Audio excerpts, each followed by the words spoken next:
You're listening to the Kitchen Confession Podcast with Chef Mary Mammoliti. Welcome to the Kitchen Confession Podcast, and I'm your host, Mary Mammoliti.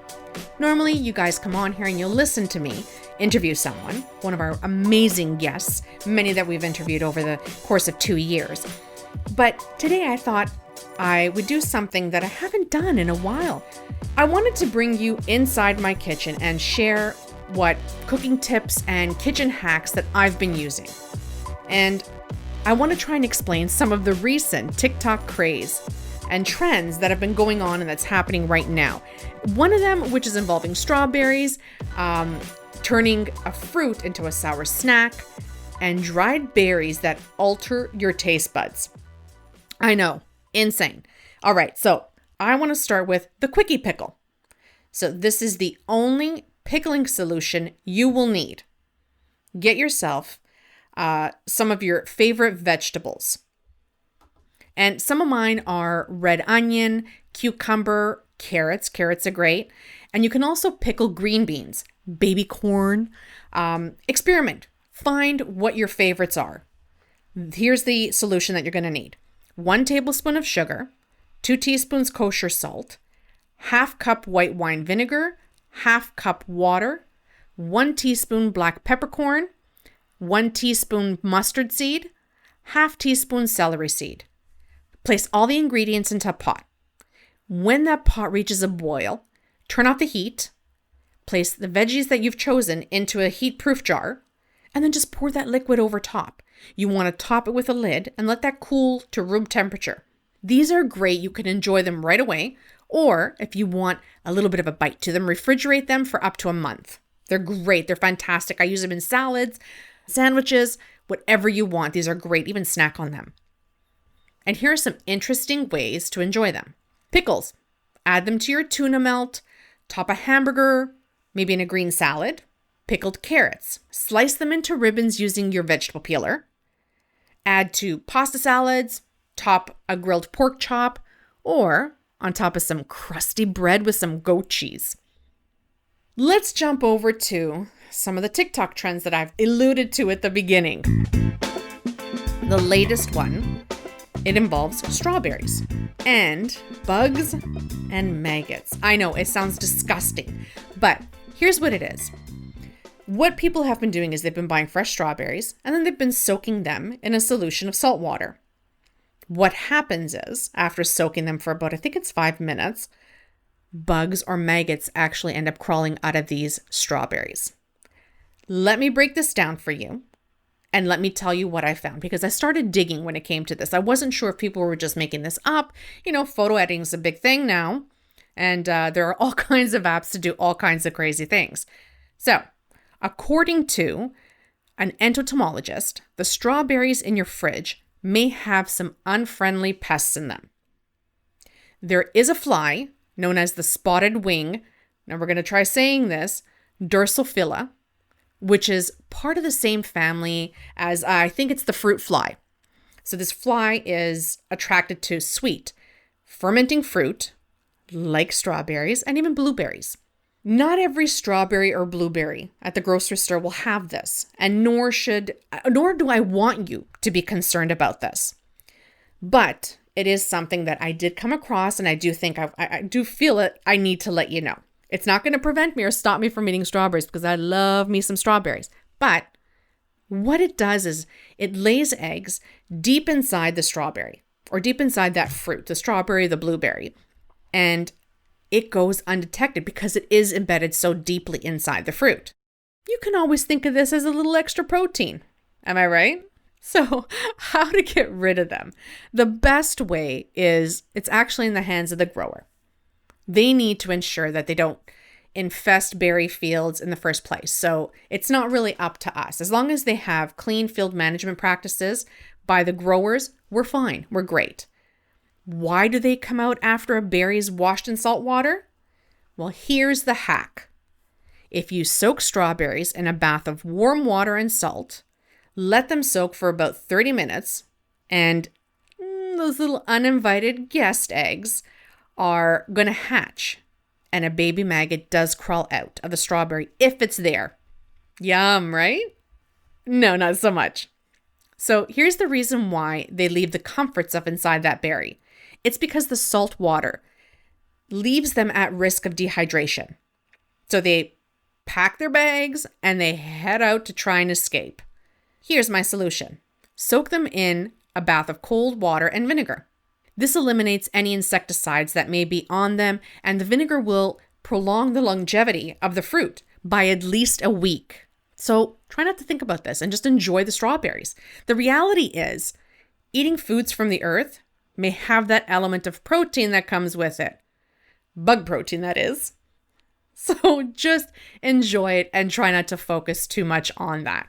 Next, people on TikTok are squeezing lime juice over green grapes, and they're claiming that it tastes just like Sour Patch Kids. So it appears the trend was the result of a post by, I think it was Mia Wilson, who first saw the hack on Reddit. All you need to do this hack and to try it and test it yourself at home are green grapes. They work best for this. Cut the grapes in half lengthwise. You can either freeze them for a cool treat or just enjoy them fresh, and then squeeze some fresh lime juice over top. This is the healthy version of the Sour Patch Kid. Now, full disclosure, I haven't tried this yet, and that's because I'm more of a sweet tooth than a sour person. But many on TikTok, they swear that it does taste like it. So if you give it a go, let me know, and I'd love to hear your feedback. But I will try, and what I have in front of me are miracle berries. So this trend went viral on TikTok as well. These berries make everything you taste sweet. So let me work this out here. Let's get it open. I've got a package of miracle berries in front of me, which I ordered on Amazon. Here we go. And I'm going to take 2 of them. Let me open this up. Hold on. All right, I've got 2. And I'm going to place 2 berries on my tongue. And I'm going to let them dissolve. Okay. Almost done. All right. Now, I have a glass with some freshly squeezed lemon juice. Okay. Here we go. We're going to give this a try. Oh my gosh. Okay. This tastes just like lemonade. I'm not kidding you. I can't make this up. It really does. So there are some other things that people have tried. People have tried things like strawberries, and they claim that they taste like candy. Or even grape tomatoes. Oh, wow, this is really sweet. And grape tomatoes taste like cotton candy grapes. That one I need to try. I'm kind of sad I didn't bring anything else to try right now. But I do have some grape tomatoes downstairs, so once we're done, I'm going to go pop some of those. Okay, I'm just going to finish the lemon juice. Give me a sec. Oh, this is insane. It really does. It does sweeten it. It does taste like lemonade. Okay, moving on. Let's talk a little bit about food waste. So, what are a few things we can do to prevent food waste with fruits and vegetables? For me, summer and heat bring on the desire to eat more fruits and vegetables. You know, like chilled watermelon, frozen grapes, even cucumber water. Love it. It's just so refreshing. Here are a couple of quick food storage hacks that I have for you. Bananas. I discovered this hack from a fellow food blogger on Instagram and instantly fell in love with it. So you've got a bunch of bananas, take them apart and wrap plastic around each stem.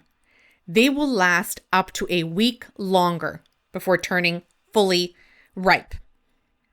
I'm not kidding you. It works. Kale stems. What to do with those stems once you've removed the leaves? Chop them up. Use them in stir fries. Add them to your smoothies if you've got a high-speed blender. What about broccoli stems? Have you ever tried broccoli stems? Like normally, a lot of people toss them out. Don't do it. Stop that. Simply peel them, dice them, and then freeze them in a Ziploc bag or a freezer-safe container. And then just add them to your soups, some risotto. Stir fries again. Oh my gosh, they could be used anywhere. I like to snack on them, believe it or not. They're really good. I hope this was as much fun for you as it was for me. I love doing this. I love sharing. I love sharing a lot of my tips. And if you have some time, give those TikTok trends a go. Try them with the kids. It's a lot of fun. Each episode, I ask my guests to share a kitchen confession with us. Today, I'm going to share one of my own. This kitchen confession, it dates back to my corporate days when we would have potlucks and all of us were required to bring something in to share. Well, I didn't know what to bring in, so I went out and I bought myself one of those one of those box mix cakes, decorated it, brought it in, put it on a nice little platter, and while we were all enjoying all the different dishes that came in, I started getting questions about who brought this cake? Where did this cake come from? Oh my goodness, this cake is fantastic. It's so moist. I don't know. As a joke, I turned around and I said, well, I brought it in, but it's a family secret. And sure enough, everyone was asking me for this recipe. Well, I couldn't back out now. And I just kept on saying, you know what? I can't. It's been in the family for years and I can't share it. So enjoy it. But unfortunately, I can't give you the recipe. The reason why I couldn't give them the recipe was because it was the box. And I had never told anyone, but now everyone knows. So, fellow friends, if you've worked with me and you tasted that cake, that's the recipe. It's a Duncan Hines. I'm so sorry. It's that time. We've reached the end of another show. Be sure to visit kitchenconfession.com for more recipes and foodie finds. I'd like to thank producer and editor Matt Agnew, and I'm Mary Mammoliti. See you at the next episode.